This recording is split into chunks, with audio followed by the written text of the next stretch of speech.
thanks everyone. So thanks to the organizer for inviting me to give this presentation. So I'm Professor Mark Ruffini here from nearby, from Trinity College Dublin. And I lead the Open Ireland National Research Infrastructure, as well as my own research group on optical and wireless networks. Okay, so what's Open Ireland? So Open Ireland is an open networking testbed. Now, it brings together, it's multidimensional in a number of ways. So first of all, it brings together different research areas. Specifically, we look at open optical, we look at open cloud, access networks, as well as open RAN. Those are the four main areas. And what it is basically a set of equipment, let's say, which is very well connected together and very highly reconfigurable. So reconfigurable in the way you can actually build a topology. So it's made up mostly of a big optical fiber switch, which is kind of the core of everything else. And everything else is connected by fiber and through the switch. So whether it's an ORAN Benetal unit, whether it's a server, whether it's an optical transmission unit, an optical amplifier, you name it, everything is connected there. So then we run a script, and that script creates a topology that you want.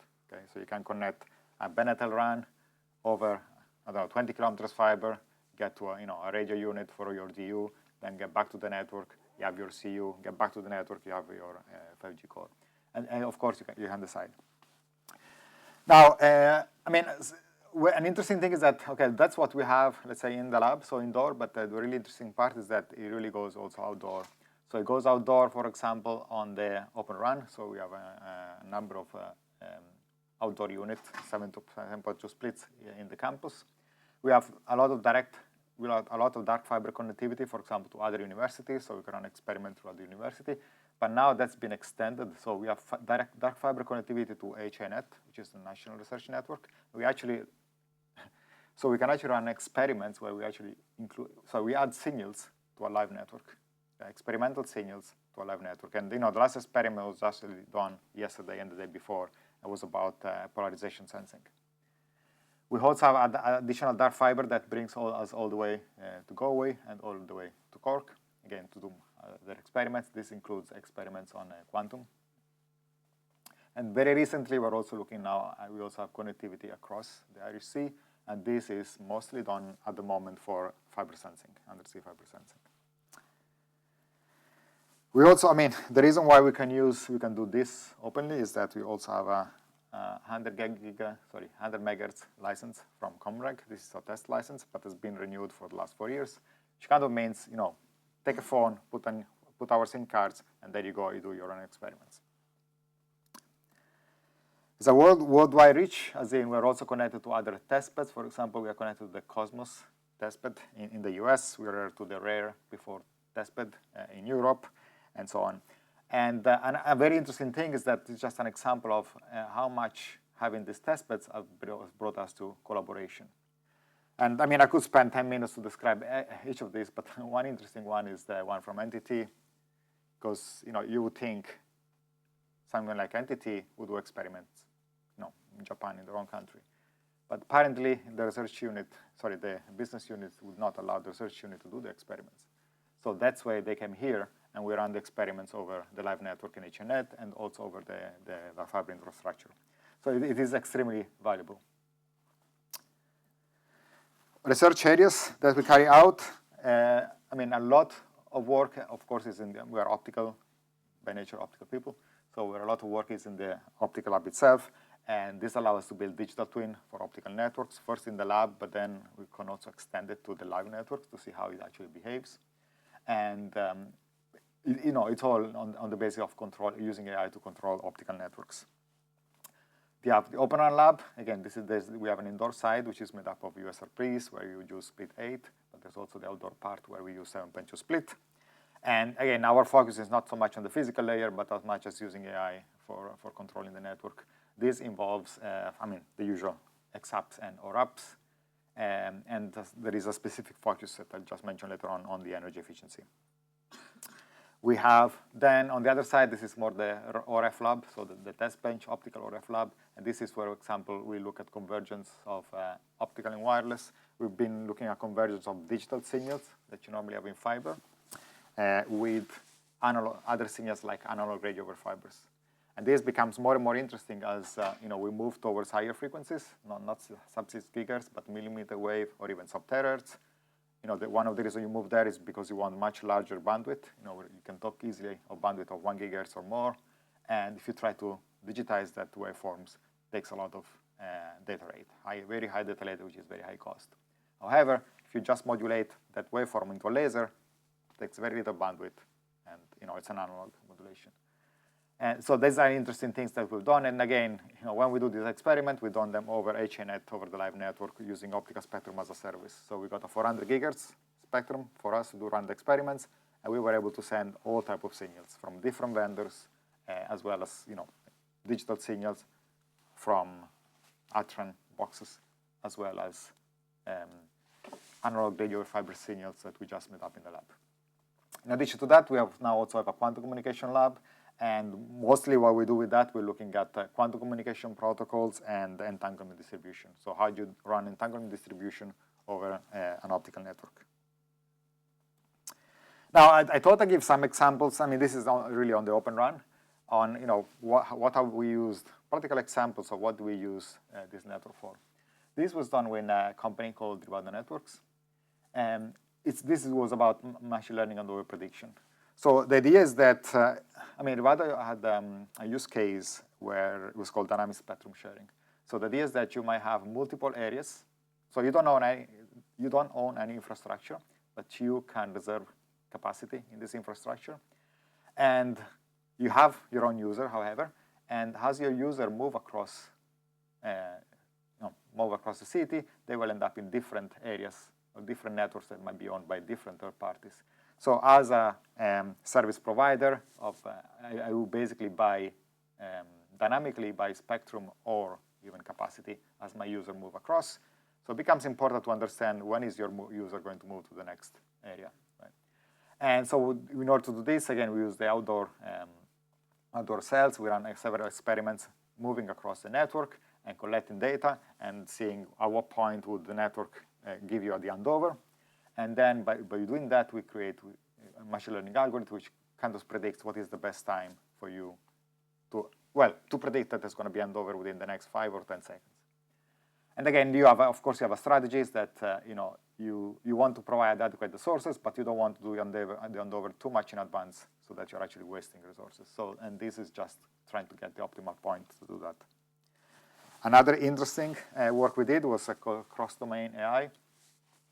This is, you might think, maybe a little bit too academic, but so the idea is that we all know how to, somehow we know how to detect a network attack like the DOS or so on, when you look at the packets, okay, and the patterns within the packets. But that's at that point, if you're looking at an Open Run, your attackers are gone kind of deep into the network for you to be able to detect that in a form of packets. So the question was, could I actually detect an attack without looking at the packet, but just using the radio interface, right? Is there enough patterns in the radio parameters, such as airtime of the transmission length, so it can kind of give me a pattern to detect that there might be an attack going on?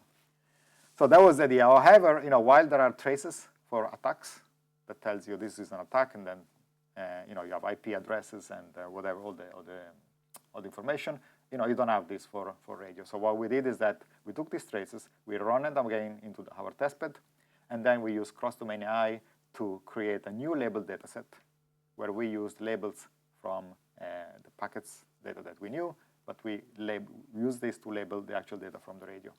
And it turns out, it works less well than the IP part because all the information comes from the IP anyway, so you could never go better than that. But it's very close. You're within a few percentage of that. Again, I don't want to go into details, just show you the type of example that we can do. Now, this is a project proposal that we have with SRS, Dell, Tyndall, Red Hat, and Intel. And this is about, again, using the testbed as a main infrastructure, but the idea is to look at energy efficiency for Open Run and really give an end-to-end perspective. So some of the keywords here are about our agentic AI-based intelligence, energy and performance telemetry. So we want to really try to read all the information that we have. cloud native integration, high granularity scaling of ORAN computing, data plane acceleration, and ORAPTE apps. So, and again, why it is important that we do this as Trinity College rather than each company individually is because, I mean, there's a lot of ways to save energy in your system.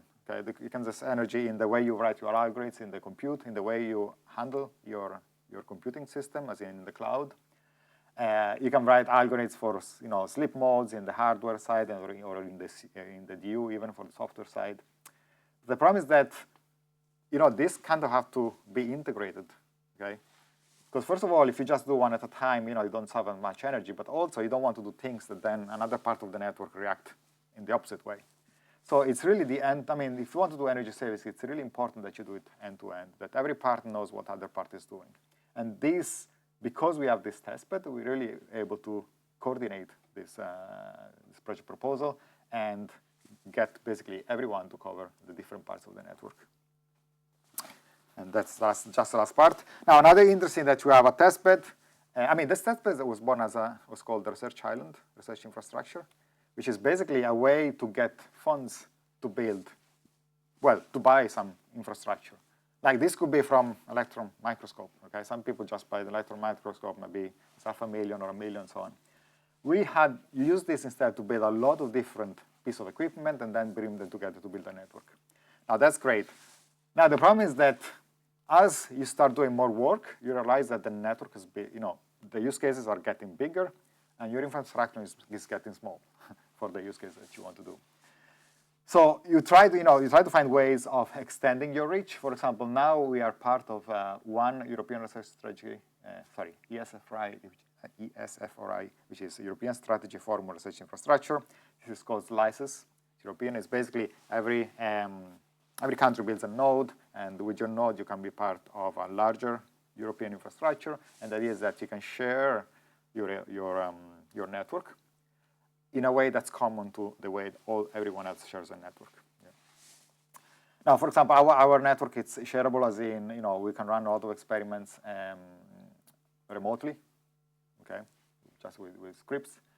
And we have done that with our industry partner, provide them access, and this is possible to do with anyone who wants to do a project with us.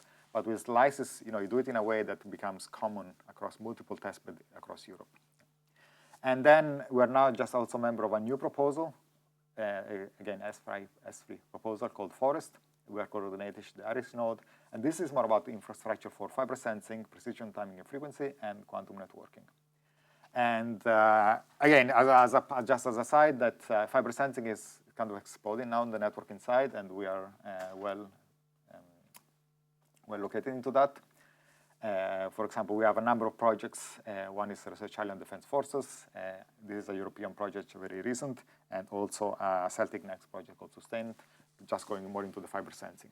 But it's the idea that we had this testbed, and then we had the quantum at some point, and now we're having fiber sensing. And as you get new project, you basically start building it up. And the great thing is that as with quantum, as we do with the fiber sensing, it's important that you don't build a new testbed, because this way you can also look at coexistence. So we have the classical optical transmission network. We're looking at coexistence. Then we RAN and we radio over fiber. Then we're looking at coexistence with fiber sensing, and we'll be looking at coexistence with quantum. So as you add, you really coexist all the testbed together. And that's all. Thanks for your attention. Thank you very much. So, yeah, please.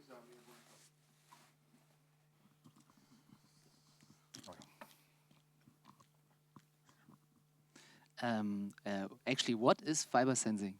Oh, fiber sensing means so a signal in optical fiber, because the frequencies are very high, the phase it's susceptible to very small changing of strain in the fiber. So as a result, like let's say I'm talking now, I produce vibration.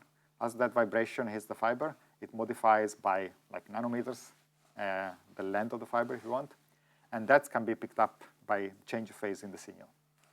So basically, I can, without having a microphone, I can actually record what I'm saying just by using a fiber and reading back the phase, how my vibration reflects into the change in the phase and the correlation between them. That's just a very simple example. Using it as a sensor, kind of. It's a very good, it's a distributed center. So if I have 100 kilometer of fiber, it's like having a sensor every 10 meters if you want. Okay, and then you collect all the data at the same point. Cool, thanks. Very, very good.